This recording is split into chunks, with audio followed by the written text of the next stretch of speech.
आगे देखते हैं कि इसमें कौन कौन से प्रश्न पूछे गए थे। सबसे पहला प्रश्न पूछा गया था, when was the official language act 1963 passed, यानी राजभाषा अधिनियम 1963 कब पास किया गया था। तो इसका सही उत्तर हो जाएगा 10 मई 1963, यानी ऑप्शन सी सही उत्तर होगा। यहीं आपसे अगर इसका संशोधन यानी अमेंडमेंट के बारे में पूछा जाता कि इसका 1963 अधिनियम का संशोधन कब किया गया, तो इसका सही उत्तर 1967 होता। लेकिन यहाँ पर हमसे सिर्फ 1963 कब पास किया गया था, तो 10 मई 1963 यानी ऑप्शन सी सही उत्तर होगा।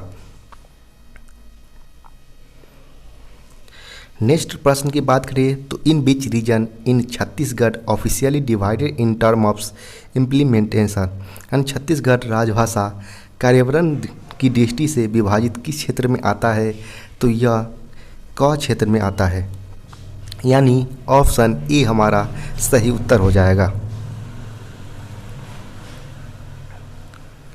नेक्स्ट प्रश्न की बात करें तो what is the chairman of central Hindi committee, यानी केंद्रीय हिंदी समिति का अध्यक्ष कौन है। तो इसका सही उत्तर हो जाएगा प्राइम मिनिस्टर, यानी ऑप्शन ए हमारा सही उत्तर होगा। वहीं अगर आपसे मेंबर की बात किया जाता कि केंद्रीय हिंदी समिति यानी सेंट्रल हिंदी कमेटी में कितने मेंबर है, तो इसका सही उत्तर 41 हो जाता।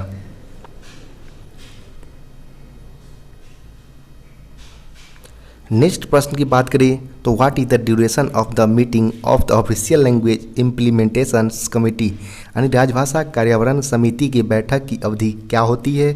तो ये होती है क्वार्टरली, यानी 3 माह पर एक बार होते हैं। और वहीं अगर 3 मंथ पर एक बार किया जाता है। वहीं आपसे ईयरली यानी वर्ष में कितनी बार होता है, तो आप जब 3 मंथ में एक बार होते हैं तो वर्ष में 4 बार टोटल कंडक्ट कराए जाएंगे, यानी आपका सही उत्तर ऑप्शन ए क्वार्टरली हो जाएगा। जो कि यहाँ पर बैठक की अवधि यानी सिंगल फेज यानी एक पहली बैठक कब किया जाता है, तो 3-3 माह पर अंतराल पर किए जाते हैं। नेक्स्ट प्रश्न की बात करें तो what language should rubber seals be in, यानी रबर की मोहरें जो बनाए जाते हैं रेलवे में वो किस भाषा की होनी चाहिए। तो ये बाइलिंगुअल यानी हिंदी और इंग्लिश फॉर्मेट दोनों में बनाए जाते हैं, जिसमें हिंदी को पहली प्राथमिकता दी जाती है और इंग्लिश को सेकेंड प्राथमिकता दी जाती है, यानी ऑप्शन ए हमारा बाइलिंगुअल सही उत्तर होगा।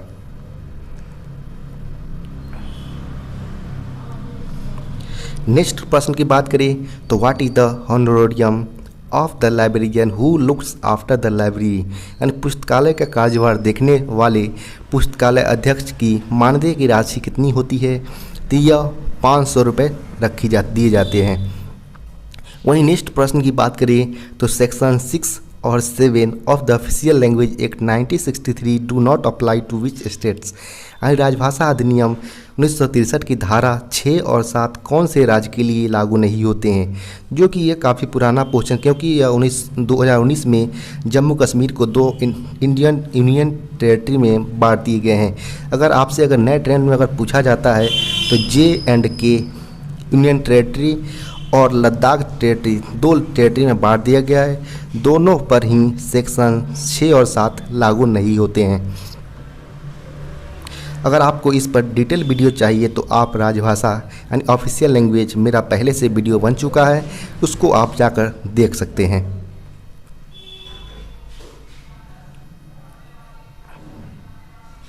नेक्स्ट प्रश्न की बात करें तो what is the goal of complaints with section 33 of the official language act, यानी राजभाषा अधिनियम की धारा 3(3) का अनुपालन का लक्ष्य क्या है।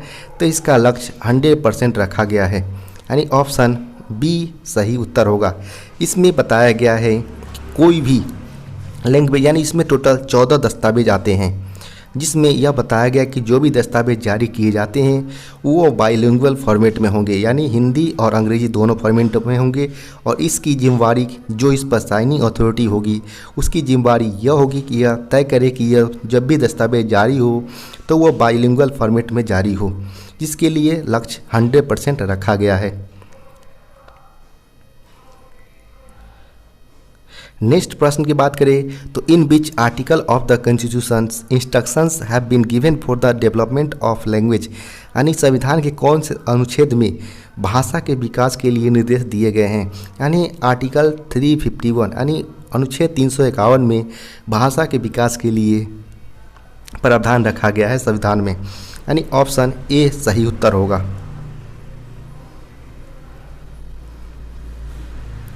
नेक्स्ट प्रश्न की बात करें तो how many documents are covered under official language act. यहाँ पर पहले ही बता दिए थे, लेकिन 1963 में कुल कितने दस्तावेज आते हैं, तो इसमें 14 यानी ऑप्शन बी सही उत्तर हो जाएगा। नेक्स्ट बात करें तो sexual harassment of women at work place has been included in the conduct rule 3C। This has been included after the judgement of Supreme Court in, यानी कार्यस्थल पर महिलाओं के यौन उत्पीड़न को नियम 3C के रूप में आचरण नियमों में शामिल किया गया है। इसे सर्वोच्च न्यायालय के फैसले के बाद शामिल किया गया है, तो इसका सही उत्तर हो जाएगा ऑप्शन बी, यानी Vishakha VS state of Rajasthan. यह एक्ट आया था प्रिवेंशन, प्रोबेशन और रिड्यूसल जो एक्ट होता है 2013 का सुप्रीम कोर्ट का, उसके तहत यह Vishakha VS state of Rajasthan लाया गया था, जिसमें महिलाओं के वर्क प्लेस पर सेक्सुअल हरासमेंट को बचाया जा सके, यानी ऑप्शन बी सही उत्तर हो जाएगा।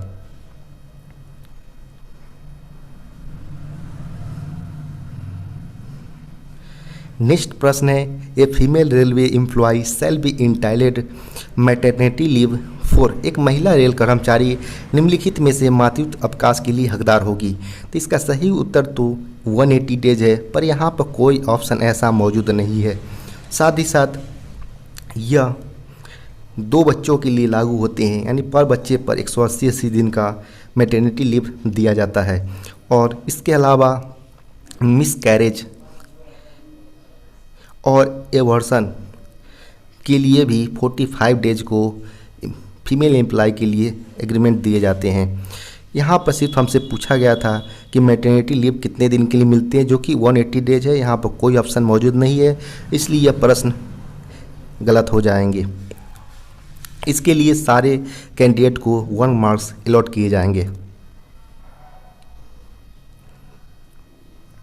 How many days of LHAP यानी leave on half average pay can be accumulated to an employee in his service record, यानी एक कर्मचारी को उनके सर्विस रिकॉर्ड में कितने दिनों तक LHAP जमा किया जा सकता है। इसकी मैक्सिमम लिमिट कोई नहीं, यानी अनलिमिटेड है, यानी LHAP को हम मैक्सिमम से मैक्सिमम यानी अनलिमिटेड हम स्टोर कर सकते हैं, यानी ऑप्शन डी सही उत्तर होगा।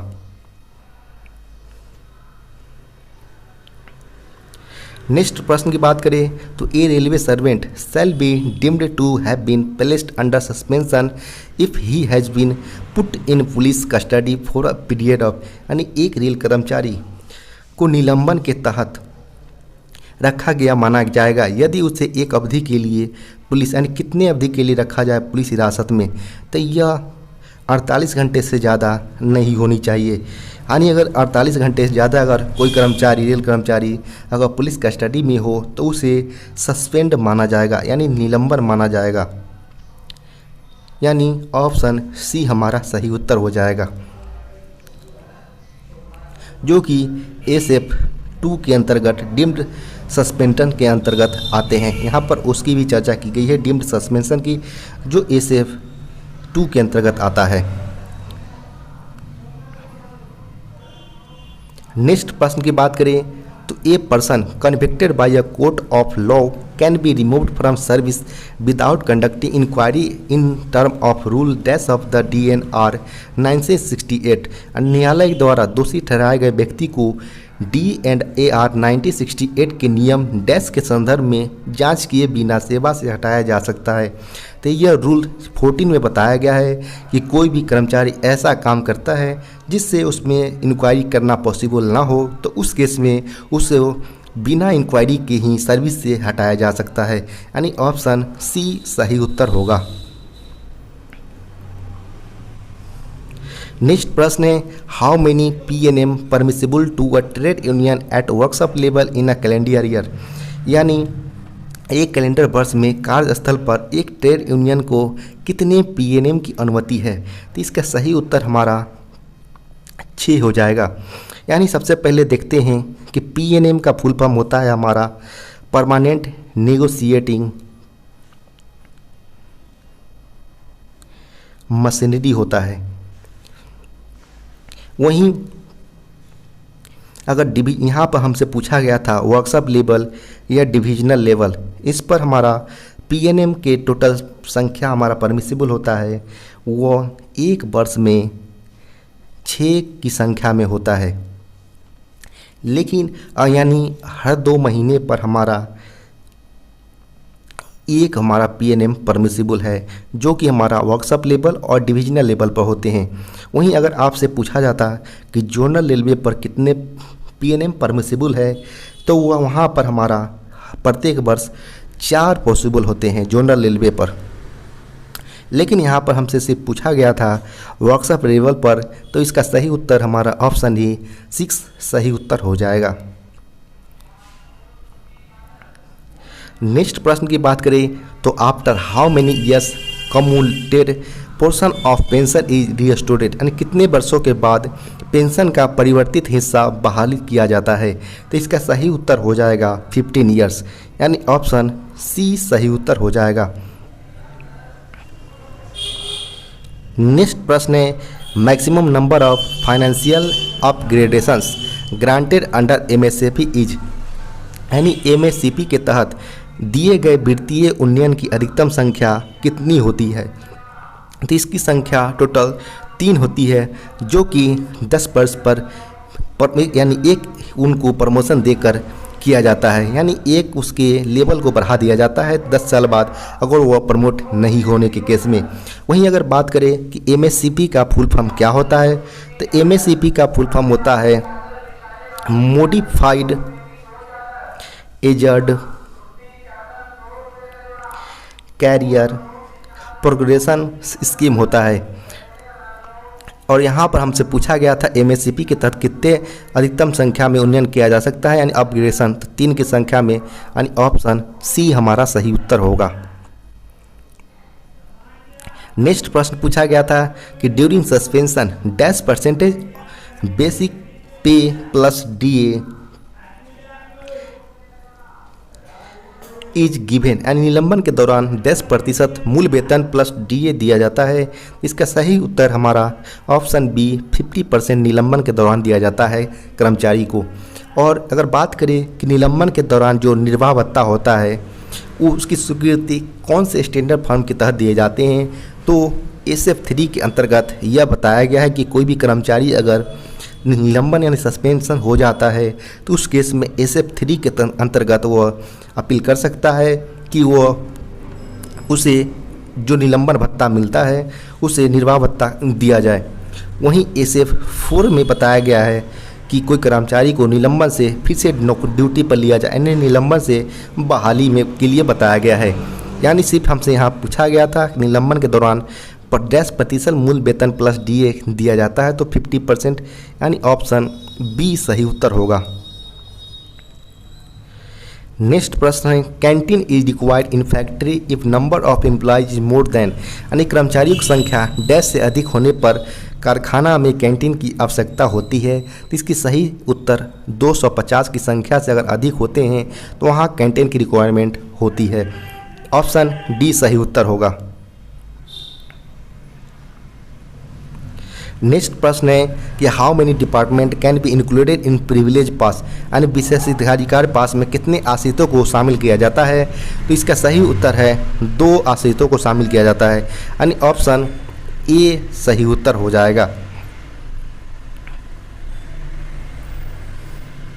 नेक्स्ट प्रश्न है how many CL is admissible for to a divyang employee to in a calendar year, यानी कितने CL एक कैलेंडर वर्ष में एक हैंडीकैप्ड कर्मचारी के लिए स्वीकार है। तो यह इसका सही उत्तर 12 की संख्या में हो जाएंगे। वहीं अगर वर्कशॉप लेवल पर बात करें और ऑफिस लेवल पर, तो वर्कशॉप लेवल और ऑफिस लेवल जो कि DR ऑफिस वगैरह में होते हैं उस केस में यह 8 की संख्या में CL दिए जाते हैं। वहीं ओपन लाइन स्टाफ के लिए CL की 10 CL के लिए प्रावधान किया गया है। लेकिन यहाँ पर पूछा गया था pH के लिए, तो यह हमारा हो जाएगा ऑप्शन सी सही उत्तर। 12 की संख्या में CL प्रोवाइड किए जाते हैं।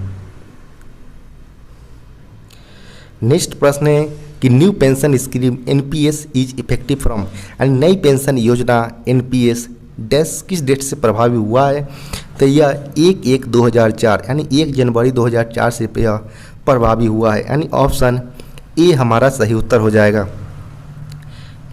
नेक्स्ट प्रश्न की बात करें तो नेक्स्ट प्रश्न पूछा गया है एज पर द HOER यानी hours of employment period of rest rule 2005 working hours per week for intensive stoppage यानी HOER 2005 के अनुसार गहन कर्मचारियों के लिए प्रति सप्ताह कार्य के समय कितना निर्धारित किया गया है। तो बात करें यहाँ पर हमसे पूछा गया इंटेंसिव स्टाफ के लिए, तो इंटेंसिव स्टाफ के लिए 42 आवर्स निर्धारित किए गए हैं। वहीं अगर आपसे पूछा जाता कि कंटिन्यूअस स्टाफ के लिए कितना निर्धारित किया गया है, तो 48 आवर्स निर्धारित किए गए हैं पर वीक। वहीं अगर बात किया जाता एसेंशियली डिटर्मिनेंट के लिए, तो यह 48 आवर्स प्लस 12 से 14 आवर्स यानी 12 to 24 आवर्स प्लस भी हो सकते हैं। लेकिन यहाँ पर हमसे सिर्फ इंटेंसिव पूछा गया था, तो 42 यानी 42 आवर्स, ऑप्शन बी सही उत्तर होगा। नेक्स्ट प्रश्न की बात करें तो पूछा गया है the railway service conduct rule came effective from, तो रेल सेवा आचरण नियम डैश से प्रभावी हुआ है, तो 1966 से प्रभावी हुआ है, यानी ऑप्शन ए हमारा सही उत्तर होगा। नेक्स्ट प्रश्न की बात करें तो gazetted staff having completed 20 years but less than 25 years of service are entitled to get post retirement passes at a rate of, यानी राजपत्रित कर्मचारी जिन्होंने 20 वर्ष से पूरे कर लिए हो लेकिन 25 वर्ष से कम की सेवा की है, वे सेवानिवृत्ति के बाद कितने दर से उनको पास मिलेगा, तो इसका सही उत्तर होगा 2 सेट पर ईयर। अगर वह 20 से 25 से अगर लेस और 20 के अंदर में अगर हो तो उसको 0.2 सेट पास पर ईयर दिया जाएगा, यानी ऑप्शन बी सही उत्तर हो जाएगा। वहीं अगर आप 25 साल से एभव किया जाता है तो 3 सेट पास के लिए एलिजिबल हो जाएगा।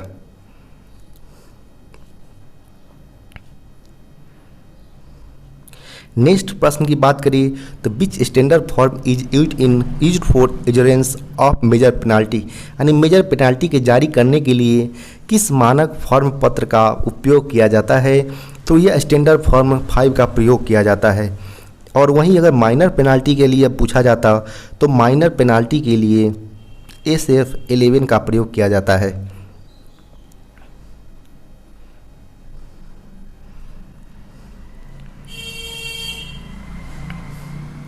नेक्स्ट प्रश्न की बात करें तो what standard form is used for assurance of the order of suspension, यानी यहाँ पर ऑर्डर ऑफ सस्पेंशन गलत होगा। यहाँ पर अगर डिम्ड सस्पेंशन होता उस केस में हमारा SF 2 सही उत्तर होता, लेकिन यहाँ पर ऑर्डर ऑफ सस्पेंशन के लिए SF 1 दिया जाता है।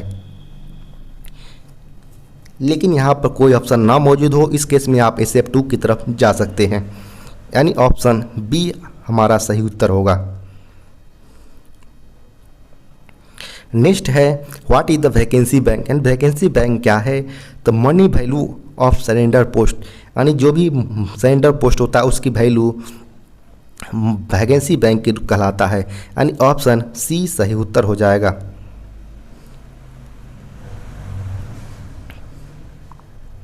नेक्स्ट प्रश्न है the following is not a penalty under D&AR rules, निम्नलिखित में से D&AR रूल्स 1968 के तहत कौन सा दंड यानी पनिशमेंट नहीं है, तो निंदा करना भी पनिशमेंट के अंतर्गत आता है, स्टॉपिंग ऑफ पास भी पनिशमेंट में अंतर्गत आता है, और रिकवरी फ्रॉम एनी लॉस है, कोई भी लॉस होता है उससे आपकी पेमेंट से रिकवरी किया जाए, ये सारे पनिशमेंट के अंतर्गत आता है, लेकिन वार्निंग पनिशमेंट के अंतर्गत नहीं आता है, यानी ऑप्शन बी सही उत्तर हो जाएगा।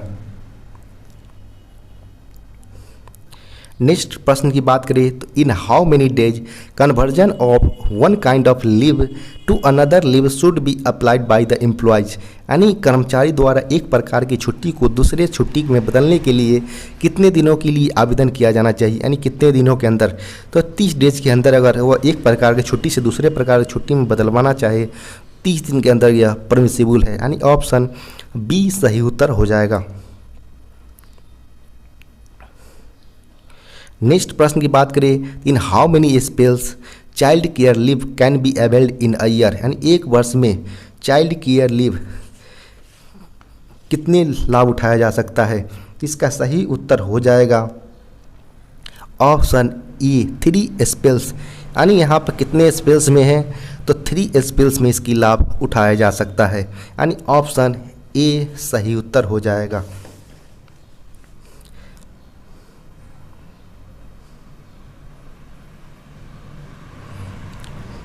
नेक्स्ट प्रश्न की बात करें तो which type of leave is credited to the leave account in if not availed in full, यानी यदि पूर्ण रूप से नहीं लिया गया जाता है तो किस प्रकार की छुट्टी को यानी अवकाश खाते में जमा कर दी जाती है।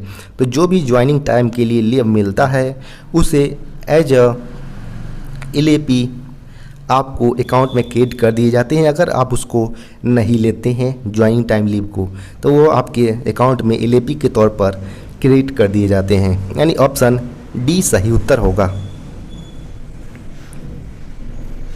नेक्स्ट प्रश्न की बात करें तो study leave is admissible after completion of dash year of service, यानी अध्ययन अवकाश वर्ष की डैश वर्ष की सेवा पूरी करने के बाद स्वीकार्य है। तो यह 5 वर्ष कम से कम सर्विस करने के बाद ही आपको स्टडी लीव दिया जाएगा, जिसमें कंडीशन है कि आपको मैक्सिमम 24 यानी 2 ईयर्स यानी 24 मंथ हो सकता है या 2 ईयर्स आप बोल सकते हैं। इससे ज़्यादा आपको मैक्सिमम स्टडी लीव न परमिसिबल नहीं किया जाएगा। और इसमें भी कंडीशन रखा गया है कि अगर आप भारत में कहीं पर है करना चाहते हैं स्टडी लीव तो उस केस में अगर आप गेजेटेड ऑफिसर है तो आपको रेलवे बोर्ड से सैंक्शन अथॉरिटी मिलनी चाहिए।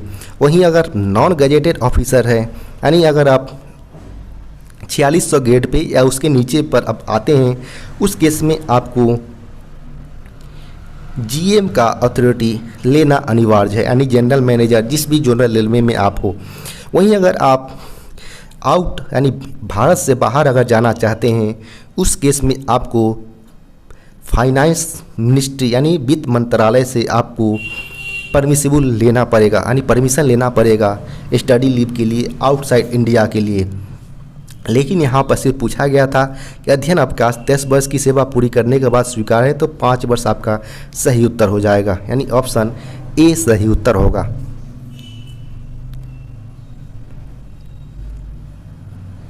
नेक्स्ट प्रश्न की बात करें तो नेक्स्ट प्रश्न पूछा गया है age relaxation of SC/ST for recruitment in government service is, यानी सरकारी सेवा में भर्ती के लिए अनुसूचित जाति एवं जनजाति की आयु दर छूट कितने % होती है तो 5 ईयर्स के लिए रखे गए हैं।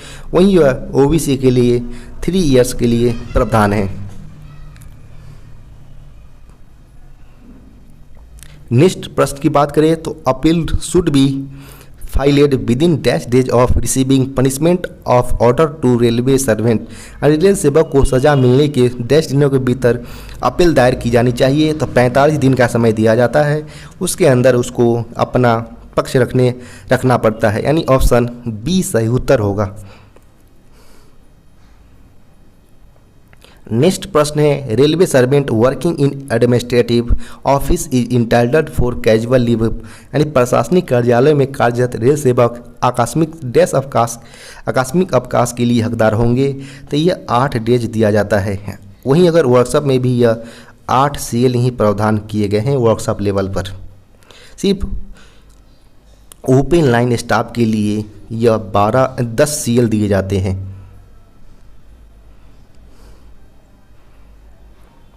नेक्स्ट प्रश्न की बात करें तो how many school pass are admissible to railway employees son and daughter, यानी रेल कर्मचारी के बेटे बेटी के लिए कितने स्कूल पास स्वीकार है, तो इस 3 सेट पास फुल सेट पास स्वीकार है, या आप 6 हाफ सेट ले सकते हैं, यानी ऑप्शन सी सही उत्तर होगा। नेक्स्ट है, can the school pass be stopped to the ward of an employee who is suspended. क्या किसी निलंबित कर्मचारी के बच्चे को स्कूल पास रोका जा सकता है जब कर्मचारी निलंबन कंडीशन में हो? तो यह इसका उत्तर नहीं, यानी अगर कर्मचारी निलंबन अवस्था में हो फिर भी उसकी सन या डॉटर्स के लिए स्कूल पास नहीं रोका जाएगा। उस केस में भी 3 सेट फुल पास दिया जाएगा। और यदि कर्मचारी को पनिशमेंट मिल भी गया हो लेकिन अगर वो प्रिविलेज पास वगैरह भी रुक जाए, उस केस में भी वो स्कूल पास नहीं रोका जा सकता है, यानी ऑप्शन बी सही उत्तर होगा। नेक्स्ट प्रश्न है, what is the meaning of AA in DNAR 1968 rules and DNAR 1968 rules के तहत AA का अर्थ क्या होता है? तो इसका अर्थ होता है अपीलेट अथॉरिटी, यानी ऑप्शन बी सही उत्तर हो जाएगा।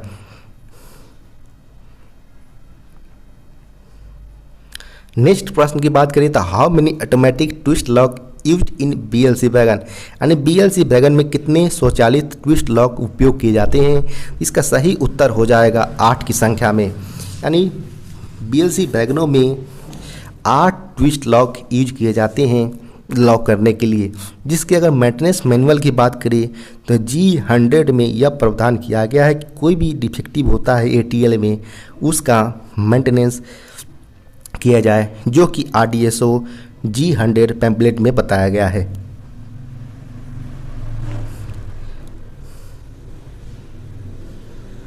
नेक्स्ट प्रश्न की बात करें तो standard wheel gauge of goods wagon is, यानी माल वैगन का मानक व्हील गेज कितना होता है? तो यहाँ पर स्टैंडर्ड व्हील गेज पूछा गया है, तो 1600 mm हमारा सही उत्तर हो जाएगा, यानी ऑप्शन ए सही उत्तर है। वहीं अगर आपसे मैक्सिमम पूछता तो यह 1602 हो जाता। वहीं मिनिमम की कंडीशन में यह 1599 mm के होते हैं। यह आप इस प्रकार दे सकते हैं कि 1600 + 2 - 1 mm होता है, लेकिन यहाँ पर स्टैंडर्ड पूछा गया तो 1600, मैक्सिमम पूछा जाए तो 1602 लेंगे और मिनिमम पूछा जाए तो 1599 लेंगे।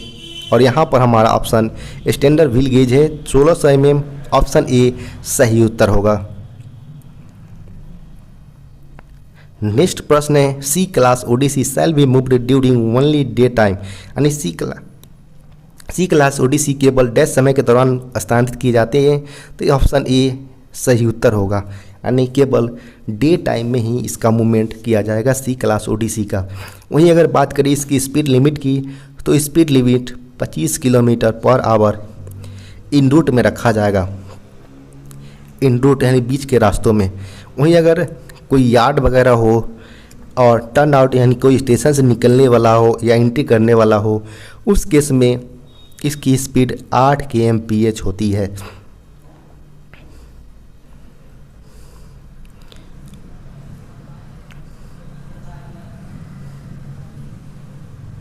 नेक्स्ट प्रश्न की बात करें तो maximum buffer height is dash and minimum buffer height is dash, यानी अधिकतम बफर हाइट और न्यूनतम बफर ऊंचाई डैश है, तो इसका सही उत्तर मैक्सिमम 1105 और मिनिमम 1030 mm होते हैं, ऑप्शन बी सही उत्तर हो जाएगा। वहीं अगर बात करें कौन से RDSO पैम्पलेट में बताया गया है कि CBC का मेंटेनेंस मैनुअल रखा जाए, तो यह G76 और G80। G76 में कोई भी CBC जो लाइन स्टाफ होगा यानी ओपन लाइन स्टाफ CNW वगैरह, उसके लिए यह रखा गया है। जबकि G80 में वर्कशॉप में कोई CBC जाती है डिफेक्टिव होती है तो उसके लिए G80 मेंटेनेंस मैनुअल रखा गया है। वहीं G76 में ओपन लाइन स्टाफ के लिए CBC मेंटेनेंस मैनुअल रखा गया है।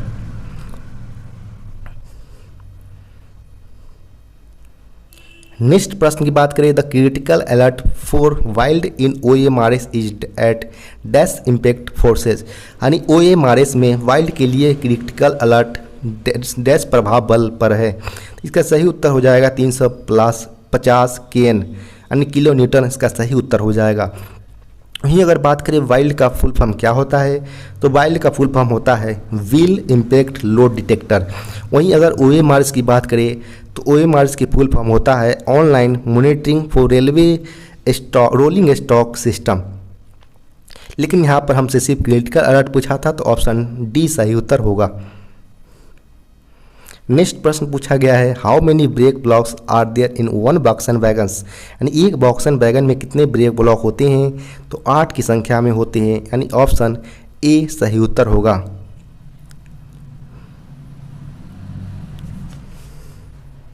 नेक्स्ट प्रश्न पूछा गया है, the colour of BPC for premium rakes and CC rake is, यानी प्रीमियम रेक और CC रैक के लिए BPC यानी ब्रेक पावर सर्टिफिकेट का रंग क्या होता है, तो यह इसकी उत्तर की बात करें तो यह डार्क ग्रीन प्रीमियम के लिए और येलो होता है CC के लिए होता है। वहीं अगर बात करें सबसे पहले प्रीमियम रेक के लिए, तो प्रीमियम रेक ग्रीन कलर में इशू किए जाते हैं डार्क ग्रीन पेपर पर। वहीं इसमें minimum brake power originating station पर 95% होना अनिवार्य है, जबकि मेंशन का मिनिमम परसेंटेज अभी रेलवे बोर्ड के द्वारा अभी तक नहीं बताया गया है कहीं पर। वहीं अगर BPC वैधता की बात करें तो 12 + 3 दिन का होता है, जिसमें 12 ड्रेस में आप मल्टीपल लोडिंग या अनलोडिंग किया जा सकता है। 3 दिन उसके बेस पॉइंट पर एग्जामिनेशन के लिए आने के लिए रखा जाता है। वहीं इसकी अगर मैन पावर की बात करें, कितनी मैन पावर की ज़रूरत पड़ती है प्रीमियम रेक के लिए, तो यह 75 मैन आवर्स की ज़रूरत पड़ती है प्रीमियम रेक के लिए। वहीं अगर बात करें कि CC रैक के लिए येलो BPC जारी किए जाते हैं। वहीं अगर बात करें इसकी minimum brake power percentage origination station पर, तो 100%, इन रूट में मिनिमम 90% होना चाहिए कम से कम। वहीं इसके BPC की वैधता की बात करें तो 30 + 5 डेज होता है। 30 डेज में आप मल्टीपल अनलोडिंग करा सकते हैं, लोडिंग अनलोडिंग, और जबकि 5 डेज ग्रेस पीरियड रखा जाता है ताकि वो बेस पॉइंट पर आ सके।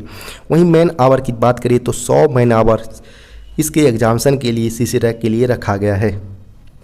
अगर BPC पेज के बैक पेज पर अगर गार्ड अगर किलोमीटर की मेंशन नहीं करते हैं तो BPC की वैधता 35 दिन से घटकर सीधे 20 दिन की हो जाती है।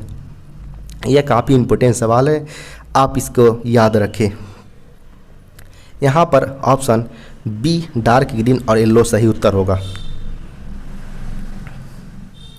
नेक्स्ट प्रश्न पूछा गया है कि IRCA part 3 and part 4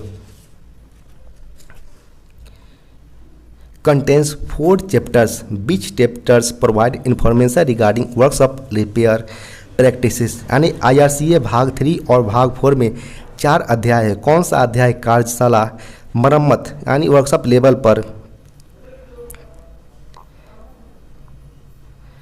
workshop level अभ्यास के बारे में जानकारी प्रदान करता है, तो इसका सही उत्तर हो जाएगा चैप्टर 2, जो कि हमारा वर्कशॉप लेवल पर जानकारी प्रदान करता है। यहाँ पर टोटल इसमें बताया गया कि 4 अध्याय यानी 4 चैप्टर होते हैं। IRCA 3 जो कि हमारा गुड्स के लिए होता है और IRCA 4A कोचिंग के लिए होता है, इसका ध्यान आप रखें। जिसमें 4 चैप्टर होते हैं, जिसमें पहले चैप्टर्स में यह बताया गया है सारे डिफिनेशंस के बारे में बताया गया है, जबकि दूसरे चैप्टर में repair practice for workshop and maintenance depot की बातें बताया गया है, जबकि तीसरे चैप्टर्स में procedures for train examinations maintenance and interchange को लेकर बताया गया है। जिसमें ट्रेन एग्जामिनेशन में बताया गया है कि किस रैक का प्रीमियम होगा, इंटेंसिव होगा, CC रैक कैसे किया जाएगा, फ्रेट ट्रेन एग्जामिनेशन का पैटर्न कैसा होगा, उसका ब्रेक पावर क्या होगा, री एग्जामिनेशन किस कंडीशन में होगा, इंटेंसिव प्रीमियम या जो भी हमारा OTC का स्पीड लिमिट क्या होगा, क्लासिफिकेशन, ये सारे हमारा चैप्टर 3 में बताया गया है। ट्रेन एग्जामिनेशन प्रोसीजर के बारे में और मेंटेनेंस एंड इंटरचेंज को लेकर बताया गया है, जबकि चौथे चैप्टर में बताया गया है रिजेक्शंस को लेकर, यानी कोई भी गाड़ी VG स्टॉक या कोई भी मालगाड़ी या चक्के वगैरह जो भी रिजेक्शन वगैरह CBC होते हैं, उस सारे रिजेक्शंस का परफॉर्मा वगैरह चैप्टर 4 में बताया गया है। IRC 4 में कोचिंग के लिए, जबकि IRC 3 में जितने भी गुड्स होंगे उसके रिजेक्शन के बारे में चैप्टर 4 में बताया गया होगा। पहले में सारी डिफिनेशंस, सेकेंड में repairs, practice for workshop and maintenance depots के बारे में बताया गया है, जबकि चैप्टर 3 में बताया गया है train examinations, maintenance and interchange को लेकर बताया गया है, जबकि 4 में बताया गया है रिजेक्शंस पार्ट्स के बारे में बताया गया है। नेक्स्ट प्रश्न की बात करें कि नेक्स्ट प्रश्न कौन सा है, यहाँ पर हमारा सही उत्तर सिर्फ वर्कशॉप लेवल पूछा गया था, तो ऑप्शन चैप्टर 2 सही उत्तर होगा।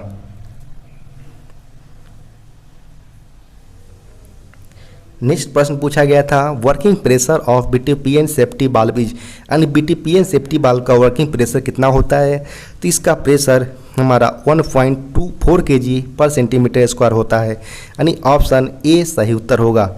वहीं अगर आपसे पूछ ले नंबर ऑफ सेफ्टी बाल्ब यूज्ड इन बीटीपीएन पर बीटीपीएन वैगन, यानी एक बीटीपीएन वैगन में सेफ्टी बाल्ब की संख्या 1 की संख्या में होती है।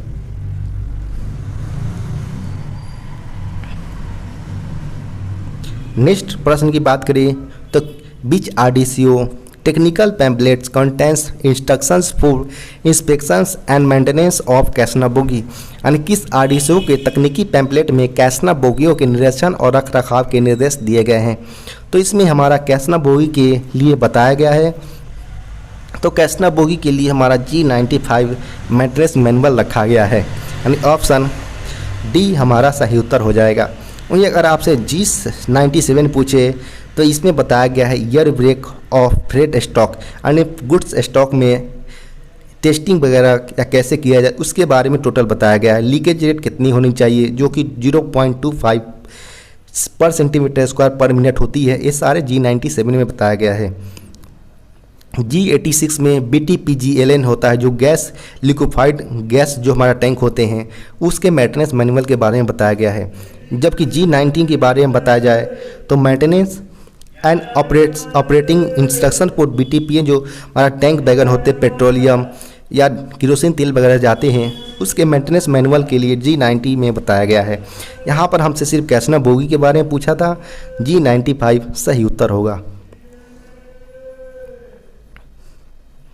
नेक्स्ट प्रश्न की बात करें तो under which head are funds given to workshops for civil infrastructures maintenance with the allotted their funds divisional accounts और वर्कशॉप अकाउंट्स, सिविल इंफ्रास्ट्रक्चर के रख रखाव के लिए कार्यशालाओं को किन मद के तहत फंड दिया जाता है, इन निधियों मंडल खातों या कार्यशाला खातों को किसे आवंटित किया जाता है, तो इसका सही उत्तर हो जाएगा ऑप्शन ए 4B के अंतर्गत रखा जाता है। अगर आपसे यहाँ पर पूछा जाता है कि 410 के अंतर्गत क्या होते हैं, 4B 410 के अंतर्गत, तो इसमें ऑफिस बिल्डिंग की बताया गया है। वहीं अगर 230 और 240 में हमारा मेंटेनेंस ऑफ पीवे रिलेटेड जो भी वर्क होते हैं पाथवे रिलेटेड, उसको 4B 230 और 240 के लिए बताया गया है, जबकि 410 में बताया गया है ऑफिस बिल्डिंग मेंटेनेंस के लिए बताया गया है, जबकि हमारा सही उत्तर यहाँ पर वर्कशॉप लेवल पर बताया गया है जो भी अकाउंट्स वगैरह और सिविल इंफ्रास्ट्रक्चर्स के लिए, तो वो हमारा 4B 430 यानी ऑप्शन ए सही उत्तर होगा। नेक्स्ट प्रश्न की बात करें तो how many types of brakes available in 3 phase EMU and MEMU के बारे में बताया गया है, यानी 3 फेज EMU और MEMU में कितने प्रकार के ब्रेक उपलब्ध होते हैं, तो इसका सही उत्तर हो जाएगा 3 फेज ब्रेक उपलब्ध होते हैं। इसमें है एक EP ब्रेक होता है, सेकेंड हमारा ऑटो ब्रेक होता है और थर्ड हमारा पार्किंग ब्रेक होता है, यानी हमारा ऑप्शन सी सही उत्तर होगा। नेक्स्ट प्रश्न की बात करें तो what is the underlying principle of solid waste management rules 2016 as relevant to rolling stock workshops and depots in one line, how to implement its. एक पंक्ति में चल स्टॉक कार्यशालाओं और डिपो के लिए प्रासंगिक ठोस अवशिष्ट प्रबंधन नियम 2016 का अंतर्निहित सिद्धांत क्या है, इसे कैसे लागू करें, तो इसे हम रिसाइकलिंग मेथड के द्वारा लागू अप्लाई कर सकते हैं, ऑप्शन सी सही उत्तर होगा। नेक्स्ट है on operating D1 emergency beach pressure drops, यानी D1 आपात स्थिति के संचालन पर कौन सा प्रेशर गिरता है, तो BP यानी ब्रेक पाइप का प्रेशर गिरता है, यानी हमारा ऑप्शन बी सही उत्तर होगा।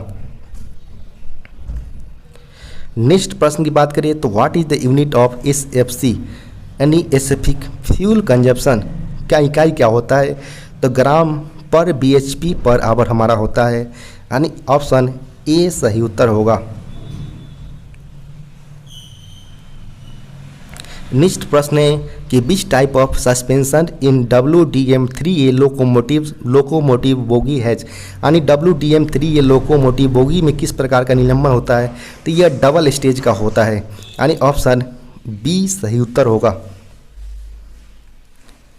नेक्स्ट प्रश्न है the shape of bobo bogie frame resembles to English alphabets, यानी बोबो बोगी फ्रेम का आकार अंग्रेजी वर्णमाला कैसा दिखता है, तो लाइक H टाइप्स का दिखता है, यानी ऑप्शन डी सही उत्तर होगा। नेक्स्ट प्रश्न है कि विच type of diesel engine is fitted in HHP locomotive, यानी HHP लोकोमोटिव में किस प्रकार का डीजल इंजन फिट किए जाते हैं, तो 2 स्ट्रोक वाले जो भी इंजन होंगे उसको HHP लोकोमोटिव साथ फिट किए जाएंगे, यानी ऑप्शन डी सही उत्तर होगा। नेक्स्ट प्रश्न है कि विच type of bogie is use in HHP locomotive, यानी HHP लोकोमोटिव में किस प्रकार की बोगी का उपयोग किया जाता है, तो इसमें हाई टेंसाइल कास्ट स्टील वाले बोगी होंगे उसको यूज किए जाते हैं, यानी ऑप्शन सी सही उत्तर होगा।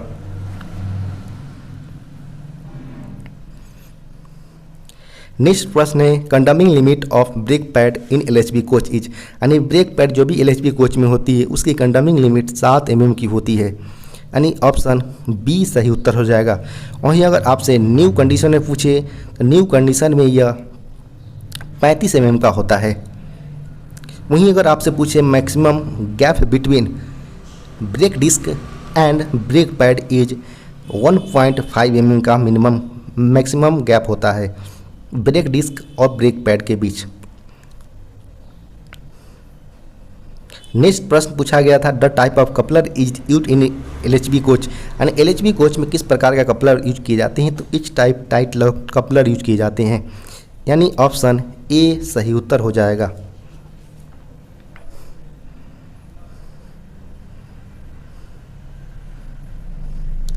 नेक्स्ट प्रश्न की बात करें तो frequency of D3 schedule is, यानी D3 शेड्यूल की आवधिकता क्या होती है, तो इसकी आवधिकता होती है 6 मंथ ±15 डेज, यानी ऑप्शन सी हमारा सही उत्तर हो जाएगा। वहीं अगर आपसे D1 जो कि डिपो शेड्यूल होता है वह वीकली या 1 ट्रिप कंडक्ट कराए जाते हैं, वहीं D2 की बात करें D2 3 मंथ ±3 डेज पर कराए जाते हैं, यहाँ पर सिर्फ D3 पूछा गया तो 6 मंथ ±15 डेज सही उत्तर होगा, ऑप्शन सी। नेक्स्ट प्रश्न है the कंडमिंग limit of LHB wheel, यानी लिंक हॉफमैन बुश जो हमारा व्हील होते हैं उसका डायमीटर्स का कंडमिंग लिमिट क्या होता है, यहाँ पर 855 mm सही उत्तर हो जाएगा। और नए की बात करें तो न्यू कंडीशन में यह 915 mm के होते हैं।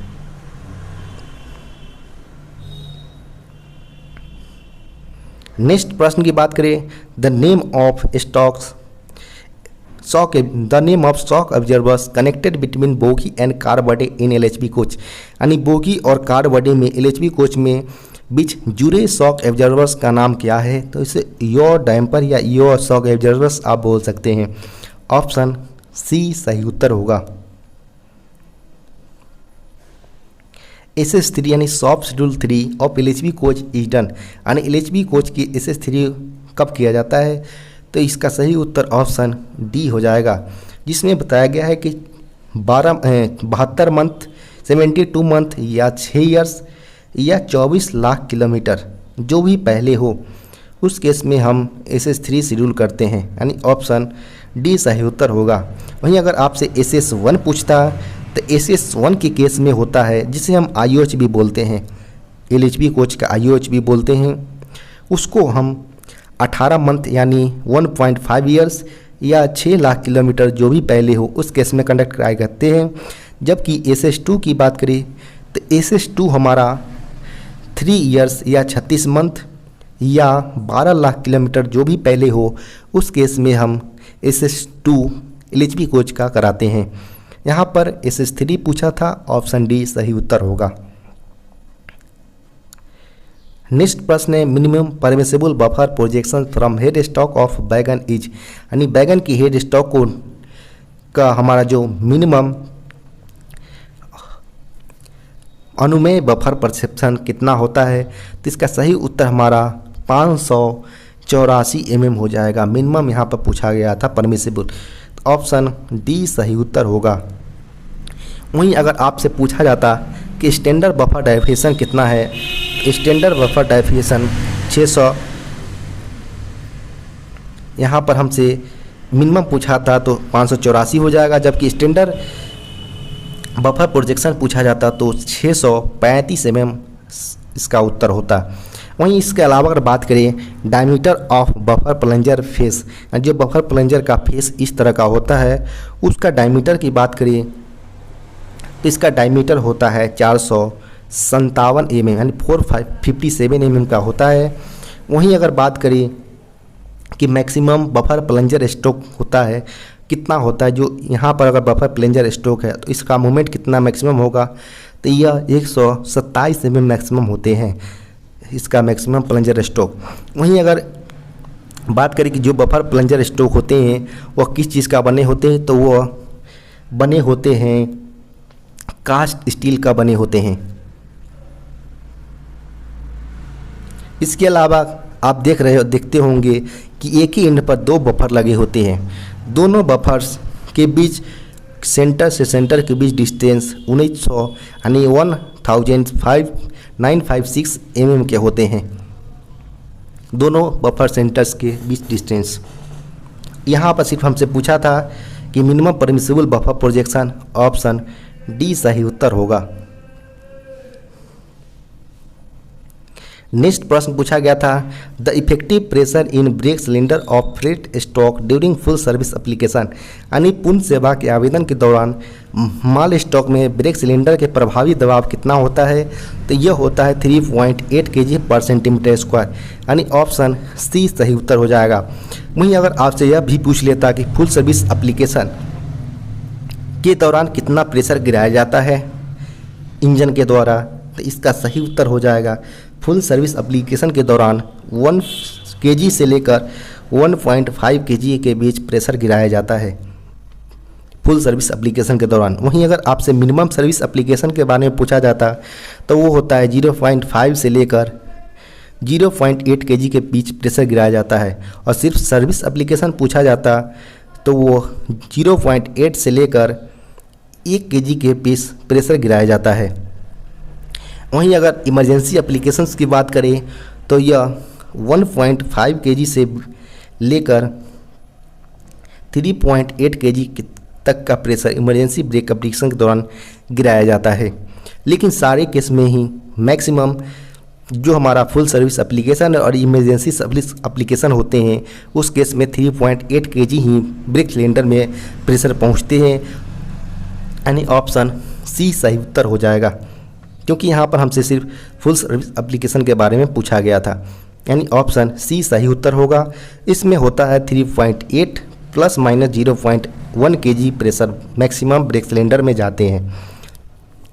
वहीं अगर आपसे LHB कोच में मैक्सिमम ब्रेक सिलेंडर का प्रेशर पूछ ले तो वो 3 kg मैक्सिमम प्रेशर जाता है LHB कोच के ब्रेक सिलेंडर में। वहीं इसके अलावा भी अगर आपसे प्रश्न कहाँ से बन सकते हैं तो इसमें आपसे पूछ सकते हैं सेंसिटिविटी टेस्ट क्या होता है। तो सेंसिटिविटी टेस्ट में यह बताया गया है कि 0.6 kg का प्रेशर 6 सेकेंड तक गिराते हैं तो उसमें DB हमारा सेंस करना चाहिए और ब्रेक अप्लाई होनी चाहिए, तब यह हमारा सेंसिटिविटी टेस्ट सही माना जाएगा। वहीं इसके अलावा बात करें इनसेंसिटिविटी टेस्ट की, इनसेंसिटिविटी टेस्ट क्या होता है, तो इनसेंसिटिविटी टेस्ट में बताया गया है कि 0.3 kg का प्रेशर 60 सेकेंड तक गिराते हैं तब भी डिविसेंस नहीं करनी चाहिए और ब्रेक अप्लाई नहीं होनी चाहिए, तब हमारा इनसेंसिटिविटी टेस्ट सही माना जाएगा।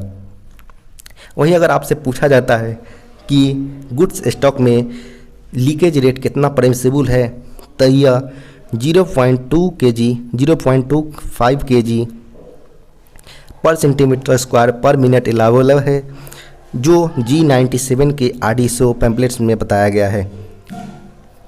इस सारे बात को आप ध्यान रखें। यहाँ पर सिर्फ फुल सर्विस एप्लीकेशन पूछा गया था, तो ऑप्शन सी सही उत्तर होगा। नेक्स्ट प्रश्न की बात करें, at the originating points minimum brake powers और प्रीमियम रेक के बारे में पूछा गया है। तो प्रीमियम रेक में हमारा ओरिजिनेटिंग स्टेशन पर ब्रेक पावर 95% होते हैं, बीपीसी कलर ग्रीन कलर का होता है। वही बात करें कि हमारा इसमें बीपीसी वैलिडिटी 12+3 डेज है। वहीं मैन पावर हमारा 75 मैन आवर्स की ज़रूरत पड़ती है इसकी एग्जामिनेशंस के लिए। यहाँ पर आप देख सकते हैं, यहाँ पर हमारा प्रीमियम रेक का ब्रेक पावर प्रमाणित मान्यता कितने, तो भैया 12+3 डेज का होता है। यहाँ पर प्लस माइनस दिया है जो कि गलत है, तो यहाँ पर 12+3 डेज का होता है, यानी ऑप्शन बी सही उत्तर होगा। The draw and buffing force transmissions in ICF coach is through, यानी ICF कोच में ड्रॉ और बफिंग फोर्स का ट्रांसमिशन किसके माध्यम से होता है, तो इसका सही उत्तर सेंटर पिवट हो जाएगा, यानी ऑप्शन ए सही उत्तर होगा। नेक्स्ट प्रश्न है, sharp flange condition is called when radius of top of wheel flange reduces, यानी शार्प फ्लेंज स्थिति तब कहा जाता है जब व्हील फ्लेंज का त्रिज्या डैश कम हो जाता है, तो 5 mm तक आ जाता है, तब उसको हम शार्प फ्लेंज यानी radius of top flange wheel flange reduces माना जाता है, यानी शार्प फ्लेंज माना जाता है। ऑप्शन बी सही उत्तर होगा। नेक्स्ट प्रश्न की बात करें तो नेक्स्ट प्रश्न पूछा गया था, विच type of roller bearing is fitted in ICF bogie wheel, यानी ICF बोगी में किस प्रकार के रोलर बियरिंग का प्रयोग लगाया जाता है। इसका सही उत्तर हो जाएगा double row self align spherical roller bearing, यानी ऑप्शन सी सही उत्तर हो जाएगा। यहाँ पर इस तरह से होता है और इसके बीच हमारा छोटे छोटे स्फेरिकल रोलर बियरिंग प्रयोग किए जाते हैं। और आपसे पूछ ले कि इसमें टोटल रोलर की संख्या कितनी होती है, तो इसमें डबल रो होते हैं। तो अगर यहाँ पर डबल रो के बताया जाए तो प्रत्येक रो में हमारा 14 की संख्या में रोलर प्रयोग किए जाते हैं, यानी एक बियरिंग में टोटल 28 रोलर प्रयोग किए जाते हैं। आप इससे भी प्रश्न पूछा जा सकता है कि टोटल रोलर बियरिंग संख्या पर बियरिंग में 28, जबकि पर हमारा जो सेल्फ होता है हमारा रोलर उसमें 14 की संख्या में प्रयोग किए जाते हैं। नेक्स्ट प्रश्न की बात करें तो फुल फॉर्म ऑफ PEASD, यानी PEASD का पूर्ण रूप क्या है, तो passenger emergency alarm signal device होता है, यानी ऑप्शन बी हमारा सही उत्तर होगा। POH and periodicity of newly built BCN HL wagon, यानी BCN HL वैगनों की POH की आवधिकता क्या होती है, तो इसका आवधिकता 6 ईयर्स की होती है POH की, जबकि अगर ROH की पूछा जाता तो ROH की आवधिकता 24 मंथ यानी 2 ईयर्स की होती है।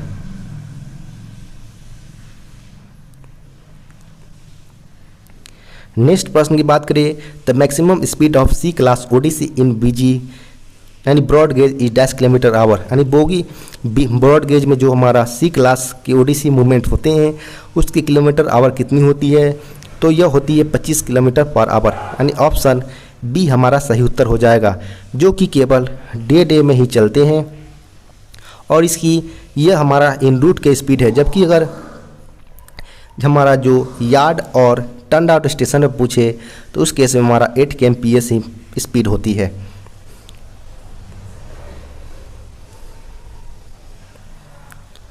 नेक्स्ट प्रश्न की बात करें the root radius of flange in new wheel in coaching stock is, यानी कोचिंग स्टॉक में नए पहिए में फ्लेंज की मूल त्रिज्या कितनी होती है, तो यह 16 mm की होती है, यानी ऑप्शन 16 R रेडियस की होती है, जबकि कंडम हो जाता है या 13 R पर कंडम हो जाते हैं।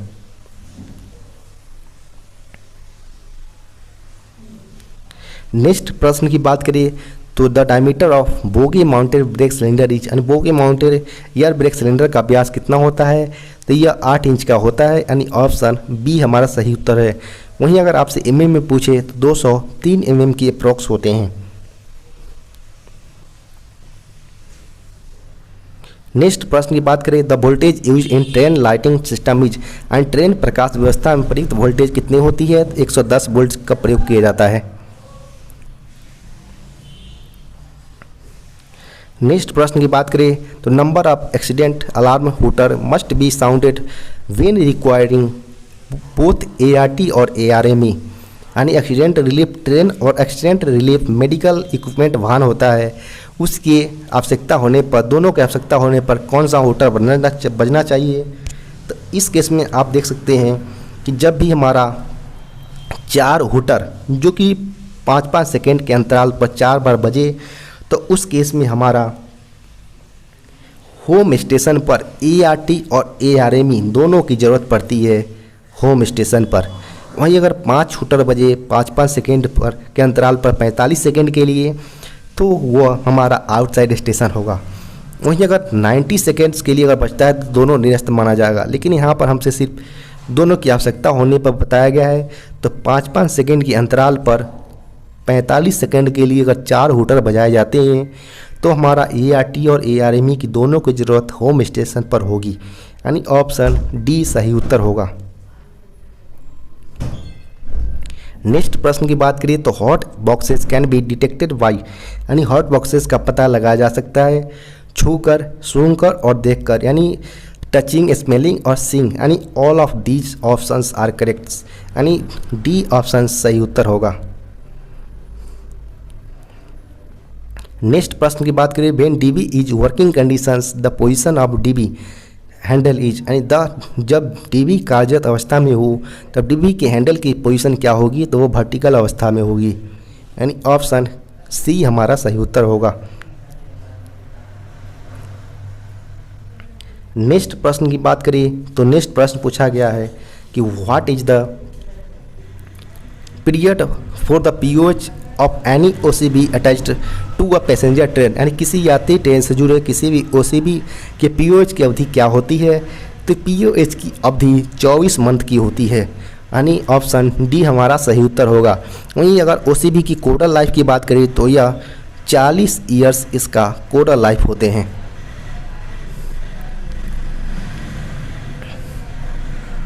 नेक्स्ट प्रश्न की बात करें एज पर RPC4, जो कि RPC4 हमारा कोचिंग से रिलेटेड होते हैं, en route examinations of train should be carried out after, यानी RPC4 के अनुसार ट्रेनों के मार्ग में जांच निम्नलिखित के बाद की जानी चाहिए।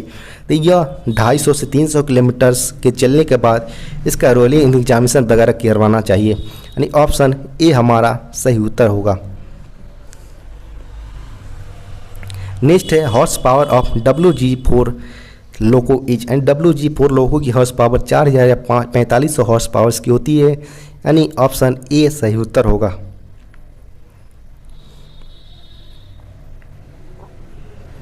नेक्स्ट प्रश्न की बात करें in case of any stop signals get failed then loco pilots get the authority to letter from previous station is, यानी कोई भी स्टॉप सिग्नल विफल हो जाता है तो लोको पायलट को पिछले स्टेशन से प्राधिकरण पत्र मिलता है, वो कौन सा होता है, तो इसका सही उत्तर हो जाएगा T39(1) का प्रयोग किया जाता है अगर प्रीवियस स्टेशन पर दिए जाए, जिसे हम बोल सकते हैं कि advance authority to pass defective signal and authority given by previous stations. इस केस में हमारा T61 जो हमारा होता है वो दिया जाता है। वहीं अगर बात करें कि T69 भी जो किस केस में दिया जाता है, तो इसमें बताया गया है कि you are hereby authorise to pass the defective outer home inner home routing starters intermediate advance starters IBS signal at on positions speed not exceeds 15 kilometres per hour. ये सारे कंडीशन जो हमारा होम सिग्नल्स वगैरह है उस case के विफल होने पर 15 किलोमीटर की जो हमारा स्पीड रिस्ट्रिक्शन दी जाती है उस केस में हमारा 369 भी दिया जाता है। जबकि अगर पिछले स्टेशन से अगर कोई बताया जाता है उस केस में हमारा ऑप्शन बी T3691 सही उत्तर होगा, यानी ऑप्शन बी सही उत्तर है।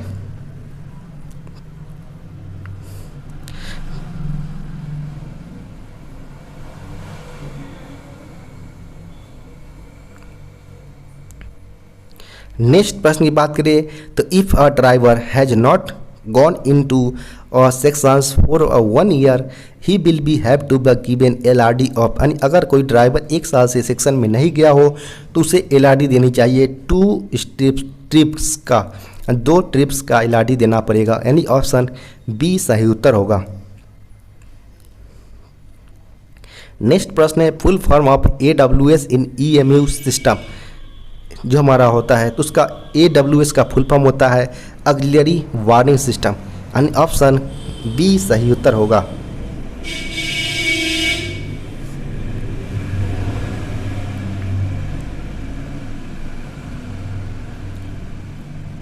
नेक्स्ट प्रश्न है the CBC fitted on LHB coach has dash features, यानी LHB कोच के पर फिट किए गए CBC में कौन सा फीचर्स लगे होते हैं।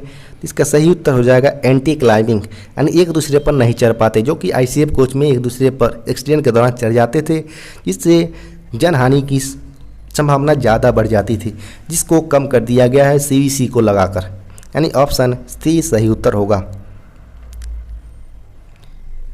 नेक्स्ट प्रश्न है which of the following is not a part of LHB bogie, यानी LHB बोगी में का कौन सा हिस्सा नहीं है।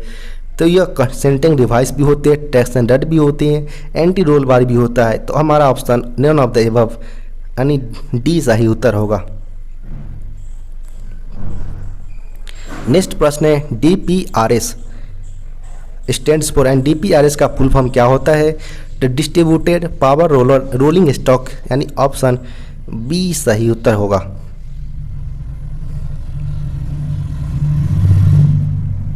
नेक्स्ट है what is the full form of WSP, and WSP का फुल फॉर्म क्या होता है। तो व्हील स्लाइड प्रोटेक्शन होता है, यानी ऑप्शन सी सही उत्तर होगा। नेक्स्ट है कि 1 unit of BLC wagons consist of, यानी BLC वैगन की एक इकाई में डैश कार लगे होते हैं, तो 2A कार लगे होते हैं और 3B कार लगे होते हैं, यानी ऑप्शन ए हमारा सही उत्तर हो जाएगा, जिसमें 08 ATA लगाए जाते हैं, ऑटोमेटिक स्विच लॉक, जिसका मेंटेनेंस मैनुअल G100 में बताया गया है। इसके अलावा अगर बात करें कि इसमें टोटल एक यूनिट में टोटल 5 कार होते हैं, जिसमें 2A कार और 3B कार होते हैं, और टोटल 9 यूनिट का एक रेक चलता है। इसके अलावा अगर बात करें कि जो हमारा 5 यूनिट होते हैं, इसके जो दोनों A कार के एंड पर CBC हाइट 1105 mm का होता है, जबकि B कार में जो हमारा SLD यानी स्लैक लेस ड्रॉ बार यूज किए जाते हैं, उसकी रेल लेवल से हाइट 845 mm के होते हैं। वहीं अगर हम BLC वैगन्स में नए चक्के की साइज़ की बात करें तो 840 mm, वहीं कंडम हम 780 mm कर देते हैं। यहाँ पर सिर्फ हमसे पूछा गया था एक इकाई यूनिट में कितने होते हैं, 2A कार और 3B कार, यानी ऑप्शन ए हमारा सही उत्तर होगा। Which is the not a type of draft gears use in CBC of wagons and coaches, यानी वैगन और कोचेज में CBC में किस प्रकार के ड्राफ्ट गियर का उपयोग नहीं किया जाता है। तो इसका सही उत्तर हमारा MK51 का प्रयोग नहीं किया जाता है, बाकी MK50, RF61 और SL76 तीनों का प्रयोग किया जाता है, यानी ऑप्शन डी हमारा सही उत्तर होगा। नेक्स्ट प्रश्न है which part is sometime referred to as the brain of the air brake system, यानी किस भाग को ईयर ब्रेक सिस्टम का मस्तिष्क कहा जाता है। तो इसका सही उत्तर हमारा डिस्ट्रीब्यूटर वाल्व हमारा, जिसे हम DB बोलते हैं, उसे हम ईयर ब्रेक सिस्टम का हम ब्रेन भी बोल सकते हैं, बोला जाता है, यानी ऑप्शन ए हमारा सही उत्तर होगा। How many brake cylinders are used in BMBS wagon, यानी BMBS वैगन के में कितने ब्रेक सिलेंडर प्रयोग किए जाते हैं। तो पर बोगी एक होता है, जबकि पूरे बैगन में दोनों ट्रॉली पर लगाए जाते हैं, यानी 2 की संख्या में होगा। जिसकी अगर डायमीटर्स की बात करें तो 10 इंच की होते हैं, यानी 255 mm के अप्रॉक्स होते हैं। नेक्स्ट प्रश्न है 96। तो 96 में यह बताया गया है कि RDSO maintenance manual for Casnub bogie as, यानी कैसना बोगी के लिए आरडीएसओ का रखरखाव नियमावली कौन सा है? तो यह G95 है। वहीं G97 में बताया गया है air brake maintenance of freight stock, जबकि G72 में बताया गया है कि जो हमारा फैब्रिकेशन बैगन यू फ्रेम टाइप बोगी होता है उसके फैब्रिकेशन और मेंटेनेंस के रूप में बताया गया है, जबकि G90 में maintenance manuals for BTPN wagons होते हैं उसके लिए बताया गया है। नेक्स्ट प्रश्न है as per the accident manual train parting is classified as, यानी दुर्घटना नियमावली के अनुसार ट्रेन पार्टिंग को डैश रूप में वर्गीकृत किया गया है। तो इसका सही उत्तर हो जाएगा हमारा जे टाइप के अंतर्गत बताया गया है, यानी ऑप्शन बी हमारा सही उत्तर होगा। वहीं अगर आपसे पूछा जाए कि ए टाइप में क्या होता है, बी टाइप में क्या, तो यहाँ पर ए टाइप में हमारा होता है कोलिजन, बी टाइप में होता है fire in train, C type में होता है लेवल क्रॉसिंग कोई कर जाता है, उस केस को हम सी टाइप के अंतर्गत एक्सीडेंट के अंतर्गत रखते हैं, जबकि डी टाइप में कोई गाड़ी डिलीमेंट हो जाती है, जे टाइप में फेलियर ऑफ इंजन और रोलिंग स्टॉक, यानी यहाँ पर हमारा जो भी हमारा बैगन्स वगैरह होते हैं और इंजन वगैरह उसके फेलियर को हम जे टाइप के अंतर्गत रखते हैं, जबकि के टाइप को फेलियर ऑफ पीवे यानी पाथवे को माना गया है। एल टाइप में इलेक्ट्रिकल जो भी इलेक्ट्रिकल इक्विपमेंट वगैरह वो सारे फेलियर को हम एल टाइप के अंतर्गत मानते हैं, जबकि एम को एसएनटी फेलियर माना जाता है, जबकि आई एंड ओ को करेंटली रिमूव कर दिया। इसको यह अब एक्सीडेंट मैनुअल के अंतर्गत नहीं है वर्तमान में। आई और ओ इस पर प्रश्न पूछा जाता है कि कौन सा मेंटेनेंस मैनुअल के अंतर्गत कौन सा हटा दिया गया है, तो इसका सही उत्तर आई एंड ओ हो जाएगा। और इसके अलावा भी एक प्रश्न पूछा जाता है कि कौन से जो हमारा कैटल रैंडवर होता है CRO, तो कौन से जानवर एनिमल्स वगैरह पर यह रूल्स नहीं लागू होता है, तो इसका सही उत्तर हमारा डोंकी हो जाएगा, जिस पर यह एक्सीडेंट मैनुअल रूल नहीं लागू होते हैं। और यहाँ पर हमसे पूछा गया था सिर्फ ट्रेन पार्टिंग के बारे में तो यह जे टाइप के अंतर्गत आते हैं। नेक्स्ट प्रश्न है POH interval of VBN RMT बैगन इज, यानी जो हमारा VBT RMT बैगन होते हैं उसके POH के अंतराल कितना होता है, तो वो हमारा होता है 1.5 ईयर्स, यानी 18 मंथ होते हैं, यानी ऑप्शन ए हमारा सही उत्तर होगा। वहीं अगर VBN की बात करें तो VBN हमारा मिल्क बैगन होते हैं, मिल्क जो हमारा मिल्क टैंक बैगन होते हैं उसको बोलते हैं, जबकि RMT को हम रियल मिल्क टैंक बैगन बोलते हैं, जिसका IOH की बात करें तो IOH 9 मंथ पर किए जाते हैं, जबकि POH 1.5 वर्ष पर किए जाते हैं। ऑप्शन ए हमारा सही उत्तर होगा। नेक्स्ट प्रश्न पूछा गया था dash grams grease is use in wagon CTRV, यानी बैगन CTRV में डैश ग्राम ग्रीस का प्रयोग किया जाता है, तो इसका सही उत्तर ऑप्शन ए सही उत्तर हो जाएगा, यानी 455 ± 30 ग्राम्स। नेक्स्ट प्रश्न की बात करें तो length of LHB coach is, यानी LHB कोच की लंबाई कितनी होती है, तो 23,540 mm होती है, यानी ऑप्शन ए सही उत्तर होगा। नेक्स्ट प्रश्न की बात करिए तो in air brake system the thread joints are tightens with the which type of tapes, यानी एयर ब्रेक सिस्टम में थ्रेड जोड़ों को किस प्रकार के टेप से कस दिया जाता है, तो टेफ्लॉन टेप इसका सही उत्तर होगा, ऑप्शन बी। नेक्स्ट है clevis and clevis pin are the part of, यानी क्लेविस पिन क्लेविस पिन किसका भाग होता है, तो ये ट्रांजिशन कपलर का होता है, यानी ऑप्शन सी सही उत्तर होगा। नेक्स्ट है condemning size of elastomeric pad of Casnub bogie, यानी कैसनव बोगी का जो ईएम पैड वगैरह होते हैं उसकी कंडमिंग लिमिट 42 mm होती है, यानी ऑप्शन सी। जबकि नेम पूछा जाए तो यह 46 mm के होते हैं।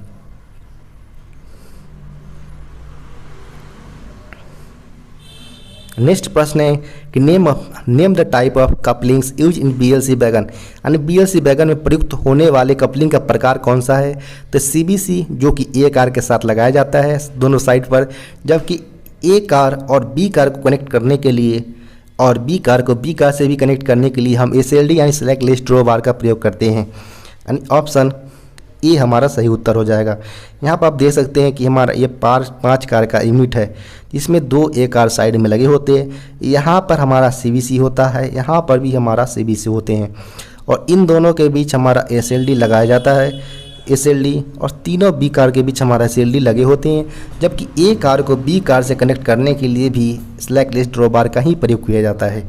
बाकी दोनों एंड पर हमारा सीबीसी लगे होते हैं, जिसकी अगर हाइट की बात करें तो 1105 mm के होते हैं, जबकि एसएलडी की हाइट रेल लेवल से 845 mm के होते हैं। नेक्स्ट प्रश्न की बात करें तो IRCA part 3 and part 4 contains 4 chapters, which chapters provide information regarding workshop repair and practices, यानी IRCA भाग 3 और भाग 4 में 4 अध्याय, कौन से अध्याय कार्यशाला मरम्मत अध्याय के बारे में जानकारी देता है। तो यह चैप्टर 2 सही उत्तर हो जाएगा, यानी ऑप्शन बी हमारा सही उत्तर होगा। जबकि पहले चैप्टर, यहाँ टोटल 4 चैप्टर होते हैं, जिसमें भाग 3 हमारा IRCA पार्ट 3 हमारा गुड्स से रिलेटेड है, जबकि IRCA हमारा कोचिंग से रिलेटेड है, IRCA 4। जबकि यहाँ पर हमारा टोटल 4 चैप्टर में सेकेंड चैप्टर हमारा कार्यशाला यानी वर्कशॉप की मेंटेनेंस वगैरह से बारे में बताता है। जबकि पहले चैप्टर्स की बात करें तो पहले चैप्टर में सारे डेफिनेशंस के बारे में बताया गया है। सेकेंड चैप्टर्स की बात करें तो repair procedures for workshop and maintenance depot जितने भी होते हैं वर्कशॉप, उसके सारे मेंटेनेंस प्रोसीजर्स के बारे में चैप्टर 2 में बताया गया है। जबकि चैप्टर 3 में ये बताया गया है कि प्रोसीजर्स फॉर ट्रेन एग्जामिनेशंस, इंटरजेंस और मेंटेनेंस के बारे में बताया गया है कि फिर ट्रेन एग्जामिनेशन का पैटर्न कैसा होगा, उसका ब्रेक पावर कैसे होगा, री एग्जामिनेशन कैसे की जाएगी, उसकी क्या कंडीशन होगी, जो भी हमारा ओडीसी वगैरह चलते हैं उसकी क्या लिमिट, ओवर लिमिट वगैरह होगी, इसके बारे में बताया गया है। जबकि चैप्टर 4 में बताया गया है कि कोई भी पार्ट्स यानी जो भी चक्के वगैरह कंडम होते हैं, बैगन कंडम होती है, उसकी कोटल लाइफ क्या होगी, कब यह कंडम कर दी जाएगा, इसके रिजेक्शंस को लेकर जितने भी रिजेक्शंस पार्ट्स वगैरह या बैगन है उसको चैप्टर 4 में बताया गया है। यहाँ पर सिर्फ पूछा गया था कार्यशाला मरम्मत अभ्यास, जो कि चैप्टर 2 में आता है, यानी ऑप्शन बी सही उत्तर होगा। नेक्स्ट प्रश्न पूछा गया है कि which RDSO technical pamphlets contains instructions for inspection and maintenance of air brake system, यानी जो हमारा maintenance of air brake system होता है वो G97 में है बताया गया, यानी ऑप्शन ए हमारा सही उत्तर होगा। जबकि G81 में हमारा CTRV के मेंटेनेंस से रिलेटेड है, जो कि कार्टिज टेपर रोलर बियरिंग होते हैं, जो कि LSV और गुड्स वैगन में प्रयोग किए जाते हैं। जबकि G73 में हमारा बोवारन वैगन होता है, उसके मेंटेनेंस से रिलेटेड है। जबकि 71 की बात करें तो G71 में फॉस्फेरिक टैंक वैगन होते हैं, उसके मेंटेनेंस के बारे में बताया गया है। जबकि यहाँ पर हमसे सिर्फ पूछा गया था एयर ब्रेक सिस्टम के बारे में, G97 ऑप्शन ए हमारा सही उत्तर होगा। नेक्स्ट है what is the transportation code of inspections carriage administrative, तो हमारा यहाँ पर RA सही उत्तर होगा।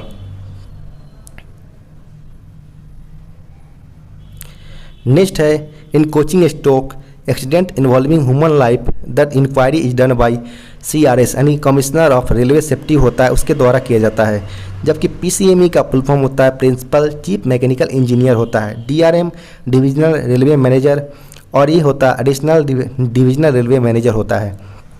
यहाँ पर ऑप्शन बी सही उत्तर होगा। नेक्स्ट है maximum speed of LHB coach is kilometre per hour, 160 kilometre per hour, option B सही उत्तर। Slackless draw bar is use in which type wagon, तो इसका सही उत्तर हमारा BLC वैगन में सेलेक्ट लेस ड्रो बार का प्रयोग किया जाता है, जो कि A कार को B कार से कनेक्ट करने या B कार को B कार से कनेक्ट करने दोनों के लिए SLD का प्रयोग किया जाता है, यानी ऑप्शन A सही उत्तर होगा। आपको वीडियो कैसा लगा आप कमेंट बॉक्स में बता सकते हैं, और वीडियो को लाइक करना और चैनल को सब्सक्राइब करना ना भूलें। धन्यवाद।